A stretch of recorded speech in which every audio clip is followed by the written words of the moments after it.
Hello everyone, thank you for the very nice introduction. I'm here to present FastKitten, which is a collaboration with my colleagues from TU Darmstadt. And the goal is to bring smart contracts to Bitcoin. So the motivation, smart contracts, is something which was introduced recently by a second generation cryptocurrency, namely Ethereum. And a smart contract is a piece of code which can be deployed to the blockchain and then is executed, and the correctness is guaranteed by the cryptocurrency. A smart contract can also own coins and transfer coins. So to give you a high-level idea of what a smart contract does, I have a small example here. A fixed set of parties, in this case Alice, Bob, and Charlie, want to run a card game, and they want to use the smart contract to secure their deposits. So in the first step, they send their coins to the smart contract. Then they run the card game, sending inputs to the smart contract, which will then verify the inputs and compute a new output, which is then sent back to the parties, or the parties can read it.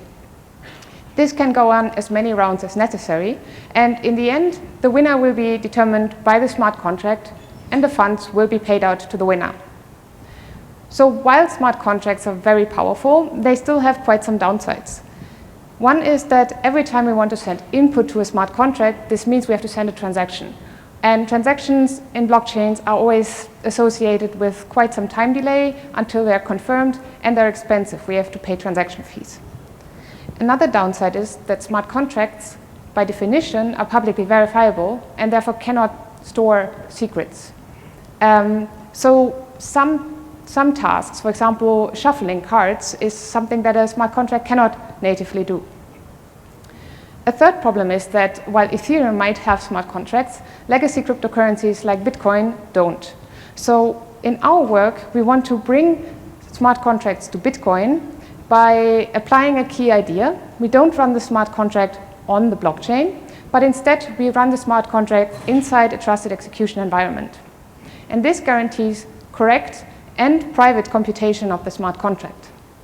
On top of this, we still use the blockchain to secure the funds and ensure security, but we try to minimize communication with the blockchain as much as possible in order to keep it fast and cheap.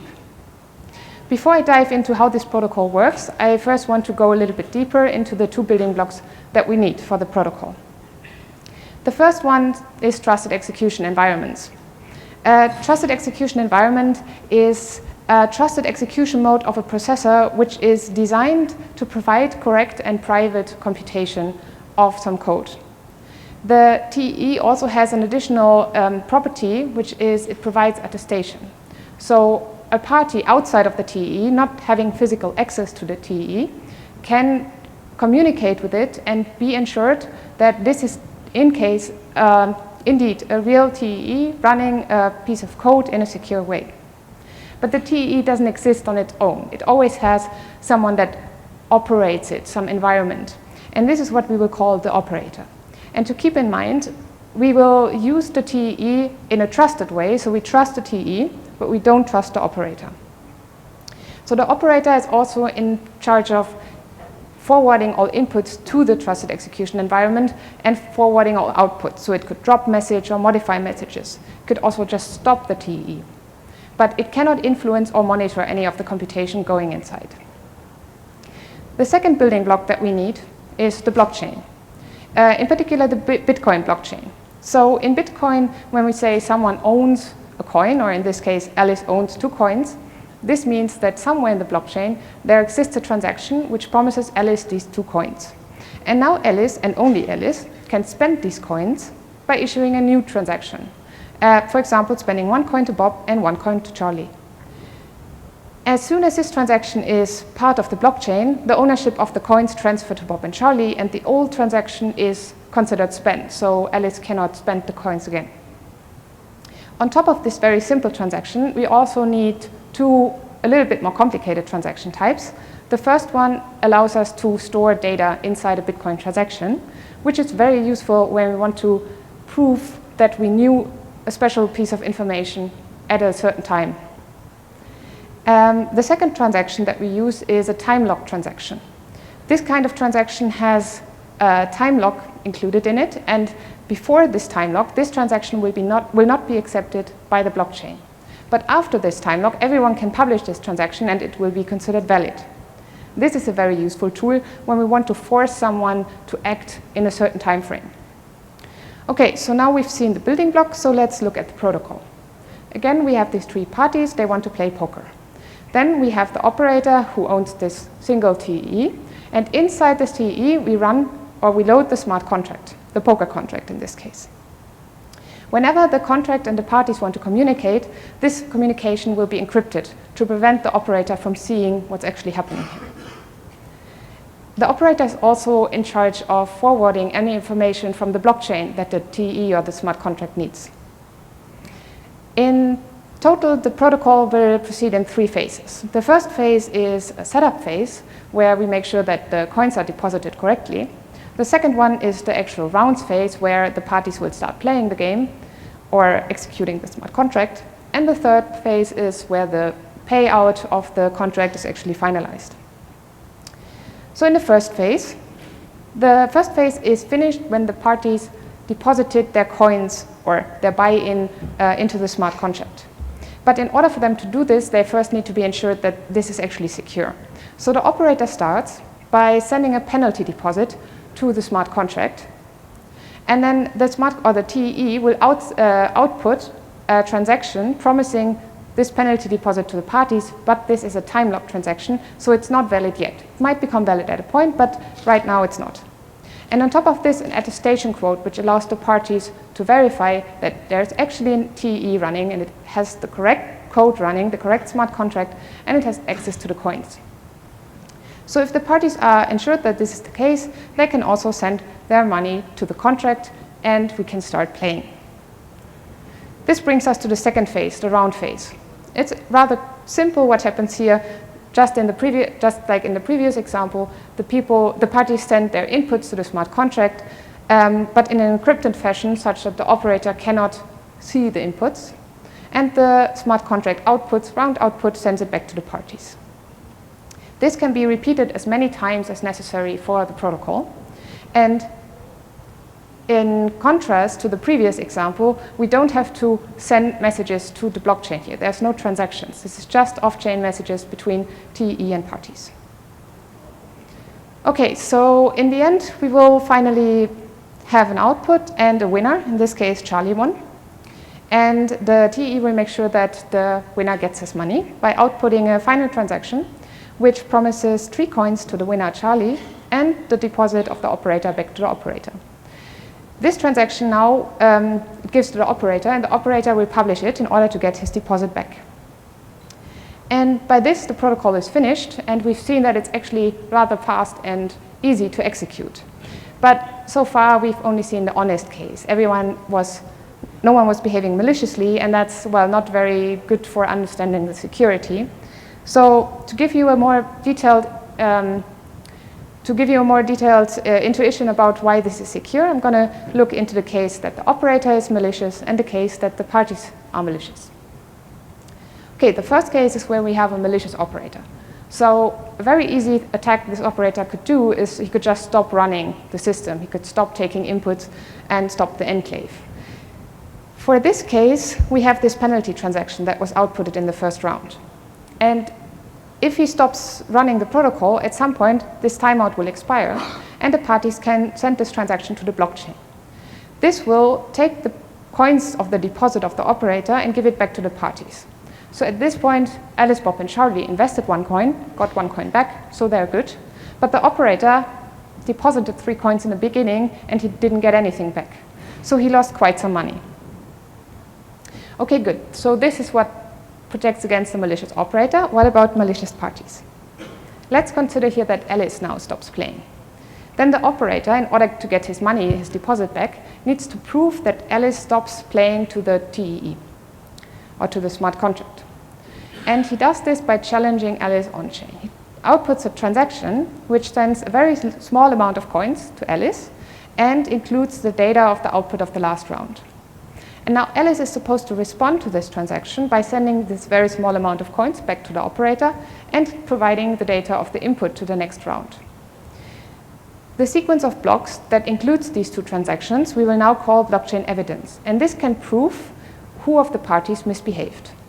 If there's no challenge, well, then the operator didn't ask for any challenge and is obviously malicious. If the challenge is there but there's no response, then Alice is the one at fault and has to be punished. And in the third case, when we have a challenge and a response, then we have all the information to continue playing. So in this case, Alice was malicious, so the response is missing. The operator proves this by sending the sequence of blocks to the TEE, which will verify that indeed there is a challenge, but there is no response, and will output another final transaction, sending the deposit back to the operator and Bob's and Charlie's coins back to them. But Alice's coins are now locked forever and cannot be accessed. So Alice lost her deposit with this move. Of course, security is a little bit more complex than these two examples, and in our work we proved 3 security properties formally secure. The first one is correctness, stating that the contract will be executed correctly, no one can cheat, no one can influence the outcome of the game. The second property is fairness, saying that either the game will finish and the correct payout will be enforced, or if the game does not finish, then every honest party gets their input back and the malicious party is punished. The third property is important for the operator, because why would he be part of such a game if he doesn't have the security that he will get his deposit back if he behaves honestly? We also evaluated how practical this scheme is. And in blockchain systems, fees is quite often a good measurement on how good such protocols are. So we have two kinds of payment, or two kinds of fee that we have to consider in this case. The first one is actually the collateral costs of the operator. So the operator, this penalty deposit that we had in the first phase, has to be at least as large as the sum of all deposits of the parties. So that's quite some money the operator has to lock for the duration of this game. And then we also have transaction fees, which vary depending on how fast the transaction is supposed to be part of the blockchain. So if the transaction has to be part of the blockchain very fast, let's say in the next block, then the cost is around 5 times as high as if it has to be within the next 6 blocks. In general, the transaction fee, let's look at the slow case, is rather low, around 10 to 17 cents per party. And only the output transaction is a little bit more, because the output transaction also includes the data of the final state of the game. So who won, what were his cards, for example. But this is a cost that is shared between all users. And then the parties also have to pay the operator for his service. And this fee will be at least the collateral cost, so how much the operator will actually lose from not using his collateral for something else, and the fees he has to pay for this execution, and maybe a little bit on top. I also want to give you a comparison how FastKitten, or what FastKitten does differently to some existing solutions. So compared to Bitcoin, of course, FastKitten is much more expressive, because instead of just Bitcoin scripts, it can do full smart contracts. But there's a line of work combining Bitcoin with multi-party computation, which allows people to run generic MPC protocols like lotteries, poker, but also voting. And these protocols often suffer from quite a high communication complexity, and they need to store a lot of collateral. So sometimes a party might want to play for 1 coin, but then has to store 10 coins as deposit. Of course, we could also run smart contracts on Ethereum, which have already Turing-complete smart contracts. But in contrast to FastKitten, they don't have off-chain execution, so we have to talk to the blockchain for every input. And they don't have private state. A third line of work is outsourcing function evaluation to a set of parties. These parties could be semi-trusted users or TEEs. But the idea is to get the complicated contract evaluation of the chain to some other place. The problem, or the overall, so what all of these solutions have in common is that all these different parties need to reach consensus over the state of the app, of the contract, after every move. So there needs to be one transaction after every round. In FastKitten, we don't have any transactions per round, so much less transactions. So let me conclude by recalling what we actually need to build the FastKitten protocol and what we get. So in order to build this, we need a blockchain which has a very limited function set, so it only needs to have transactions where we can store data and we can have time locks. And we need a trusted execution environment and an operator that runs it. This operator actually could also be one of the parties that run the smart contract. And what we get from this is we can have smart contracts on Bitcoin that are fast because we have off-chain execution. And we have this additional privacy input, a privacy feature. And we also prove that this is secure regarding to the 3 security properties. So thank you very much for your attention. I'm happy to take questions. Thank you very much. Very nice work and presentation too. Just a small question. So in the case of colluding parties, you say the protocol is robust for multiple colluding parties, yes, right? But if I understood your example correctly, then if 2 parties are colluding, Alice and Bob, then they can reduce the damage to the smaller of the deposit of Alice or Bob. So that, yes, there will be a penalty, but it will not be the complete deposit, which is easy to fix. So by having a larger deposit, and the parties get the part of the deposit which was served just to promise. So if every party deposits the maximal amount of every possible collusion, and then they just get the rest, not including the part that they invest themselves. Right. So it's correct that we don't have guaranteed execution, and if multiple parties collude, they could prevent the end of a game in order to get something from it. What we ensure is that one of these parties will be punished. But the idea is, we try to have the same model as a smart contract in Ethereum. If I have a smart contract which allows collusion, like a normal poker contract, then this is open for collusion on Ethereum, and it will be open to collusion attacks in here. Well, I don't know if you understood my proposal, but it's a very simple way in which you could actually solve this. I mean, and get to the situation where if there is collusion, the colluding parties definitely are disadvantaged by it.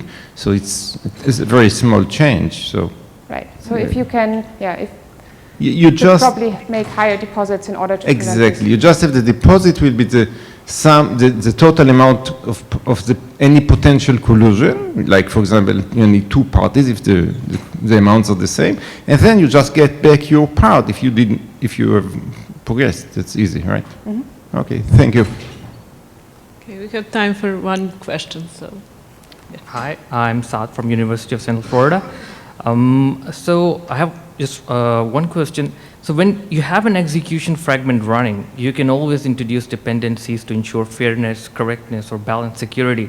But you also mentioned that before the start of the execution, all the parties need to ensure that smart contract is running and has the correct logic. Now to ensure that, you need to have consensus that the smart contract is correct or the logic is there. And you're doing off-chain. On the chain, on the blockchain, you have a consensus algorithm running that can ensure that. But off-chain, you need to have another consensus to make sure that before an execution starts, there is, all the participants have the correct view that whatever the smart contract has, it's correct. Right, so the parties and the operator as well actually have to agree that a specific piece of code should be executed inside the TE. So the code of the smart contract needs to be, everyone has to have the same view on that. And if they can agree on this code, then they can start this protocol. So how do you ensure this agreement? You need to have consensus algorithm there to make sure that they have an agreement on that. Well, I would say that this is the same as in running a normal smart contract on Ethereum, for example. You need to agree on what kind of contract you want to run, and then you can start running it. Or the operator could, for example, offer, here's a poker game you can run with me. Maybe we can take it offline in interest of time. Of course, sure. Let's thank Lisa again.